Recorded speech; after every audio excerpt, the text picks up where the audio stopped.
Well, boys and girls, I said I was going to give you an update on the Honda, and we have some absolutely horrifying news.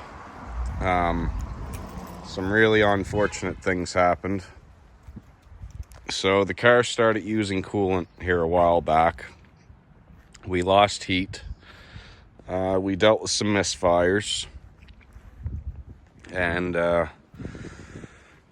anyway, last night when she went to Chester, it puked all its Prestone out. So this car has 410,000 onto it. And I don't know if the key's into it right now to actually show you, but you can take my word for it. It's got 410,000. And these 1.5 turbos are known to have trouble because the way the block's designed, there's a slit in between every cylinder. And it causes a head gasket sealing issue. And I mean, as much as I want to complain about it, at the same time I really can't complain because 420,000 is a lot for an engine. And this thing has been great on fuel. It's been reliable. It really hasn't given us much for issues. Just replaced a back wheel bearing the other night. If you watch that video, you'll know I did it. But we keep the car up in pretty good shape. It's got all new brakes on it. So now I'm going to toss up of what to do. Do I buy a motor from the junkyard and replace the whole engine? That's what I was thinking at first. At first I had some fairly low numbers thrown at me for the price of a engine with low kilometers, and then all of a sudden everything changed, so that's the way that goes. But most people do not want to sell the turbo with the engine, so what happens is they want almost as much money for the turbocharger as what they want for the whole engine.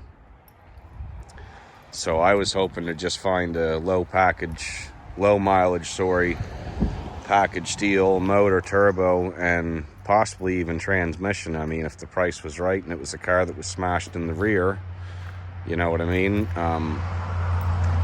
I just don't know what I want to do at this point because the motor's got 420,000 on it. Now, that being said, it runs A1. It really doesn't show any issues, but what happened, it blew all its Prestone out the overflow.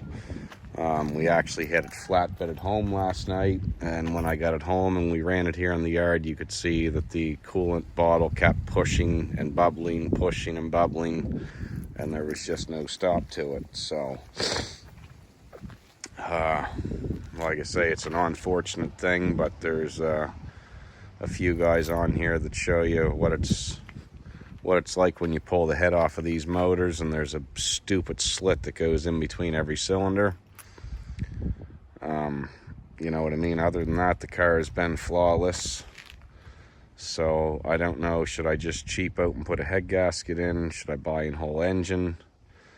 I really don't want to break the bank on this car with a crap load of miles onto it, and if I am going to spend any amount of money, well, I'd like to have everything, motor, transmission, and turbo, all low kilometers and newer, and then I know it's going to last.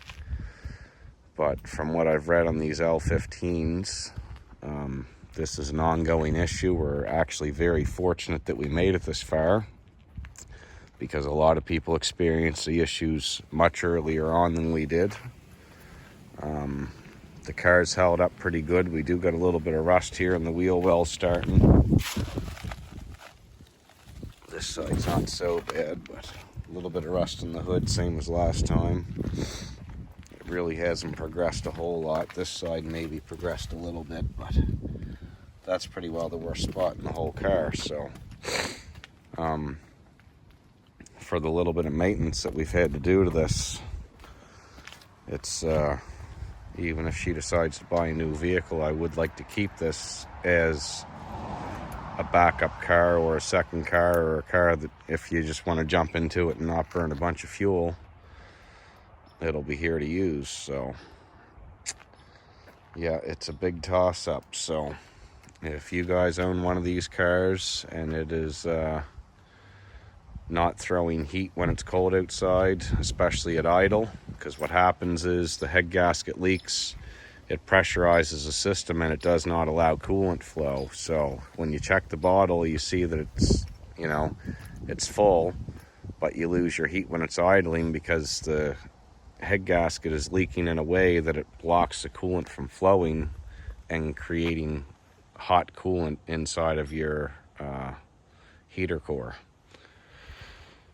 So again, it's a pretty big disappointment, but the early symptoms are using coolant. You know what I mean? Keep an eye on your bottle. If you notice that it's going down, that's a bad sign. There was no drips in the ground, so as far as it's sitting here in the driveway, there was no evidence that this was even happening until very, very later on. But pretty disappointing that a 2016, the car, you know, it's 8 years old, whatever, but a head gasket should not deteriorate and fail in that short period of time. I mean, that's just absurd. I've got trucks with motors into them from 2000, and there's no issues of that, and they're maybe not as high as miles, but they're definitely used a lot harder and whatnot and so forth. So yeah, like I said, if you own one of these and it starts using coolant, that you got to top it up, and then you start losing your heat, and then all of a sudden when you start it cold in the mornings, you start developing misfires. When they sit overnight, the coolant will leach into the cylinder head, wet the plug, and then when you start it in the morning, it will you know, it'll misfire and cough and spit and go on until it clears up. And even when we pulled the plugs out and checked the plugs, there was really no big amount of silt onto them to indicate this was going on. So it's just one of them unfortunate things. But now it's to the point I can't even drive this car 10 kilometers down the road, and it pressurizes the system so bad that it just blows the coolant right out the overfill, and then the car immediately overheats afterwards. So it's been a good car up until now, but now we're at the point of what do we do next. So stay tuned, guys, and hope you enjoyed the video, and sorry for the bad news, you Honda guys. You know what I mean? I'm a BMW fella. I like my Chevs. I got nothing against Honda, but the way this car behaved its whole life, I really thought this car was going to make it to at least 500,000, maybe north of that, but it's going to be lucky if it sees any more, because at this point I may just even start parting it out and sell the parts on eBay. I'm really not sure what route we're going to go, but 420,000 and basically no value. If it's ever in a car accident or anything like that, they're going to say, oh, it's got a shitload of miles onto it, so it's not worth anything, even though you took care of it. So that's the boat we're in, and those are the choices we got to try to make. If you're still watching, I super appreciate it. Please subscribe, and God knows what you're going to see for this in the next video.